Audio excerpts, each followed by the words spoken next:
बंदी छोड़ सतगुरु रामपाल जी महाराज जी की जय हो। परमपिता परमेश्वर सतगुरु रामपाल जी महाराज जी की सभी आत्माओं को मुझ पवन दास का सत्साई।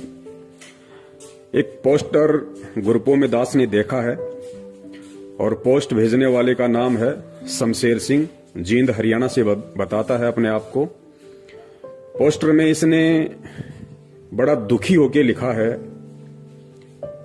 कि संत रामपाल जी महाराज जी के जितने भी भगत हैं उनको सूचित किया जाता है, यदि उनमें दम है तो मेरे इस पोस्टर का जवाब दें, मेरी बात का जवाब दें।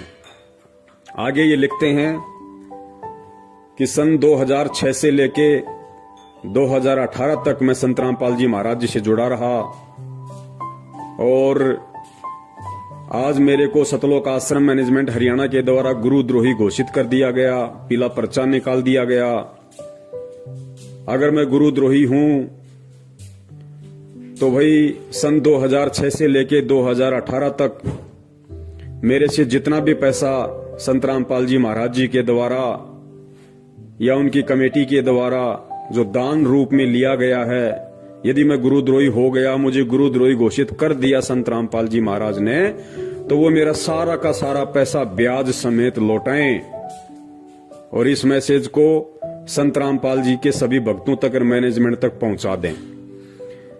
भाई शमशेर सिंह, जींद हरियाणा वाले, पहली बात तो ये कि हम ना तो तेरे नौकर हैं ना हम तेरे बाप के नौकर हैं जो तू कुछ भी पोस्टर के माध्यम से लिख देगा और हम तेरा संदेशवाहक बन के हम तेरा संदेशा पहुंचाते रहेंगे।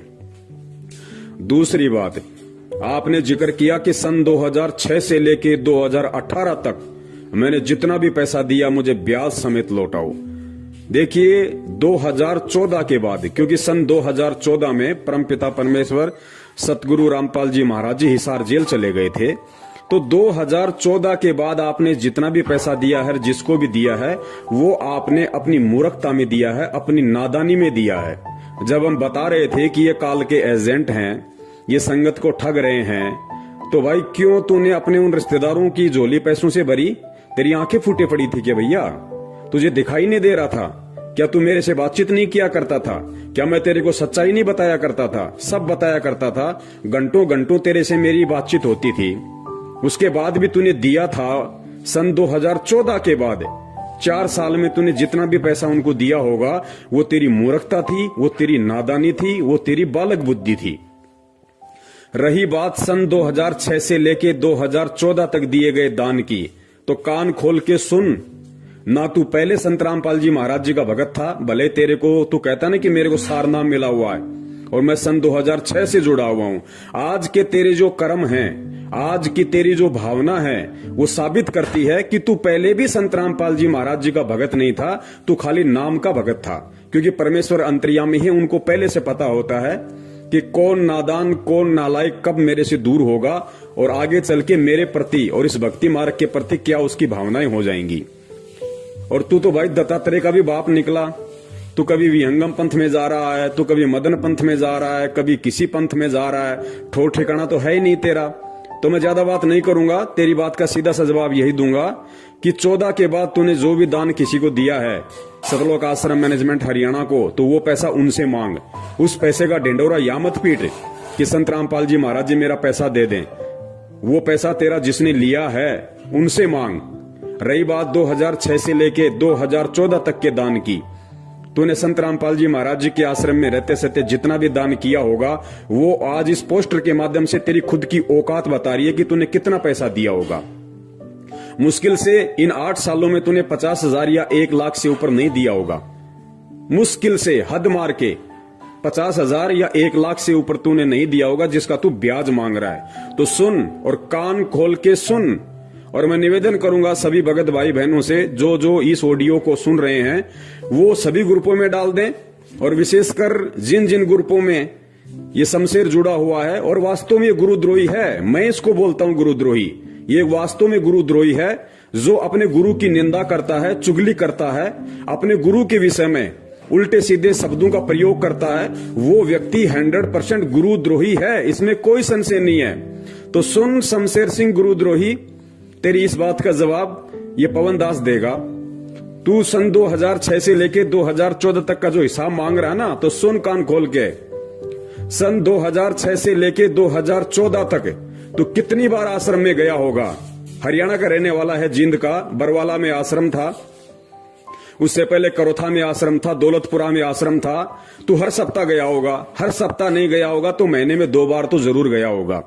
और महीने में 2 बार जब तू वहां गया था और जो तू वहां पे खाया है, तू वहां पे पिया है, तूने वहां पे देसी घी के हलवे खाए हैं, तूने वहां पे शुद्ध दूध की खीर खाई है, तूने वहां पे जो राशन खाया है, तूने जो साबुन का प्रयोग किया, तेल का प्रयोग किया, तूने सर्दियों में रजाई गद्दों का प्रयोग किया है, वो क्या तेरे बाप का पैसा था?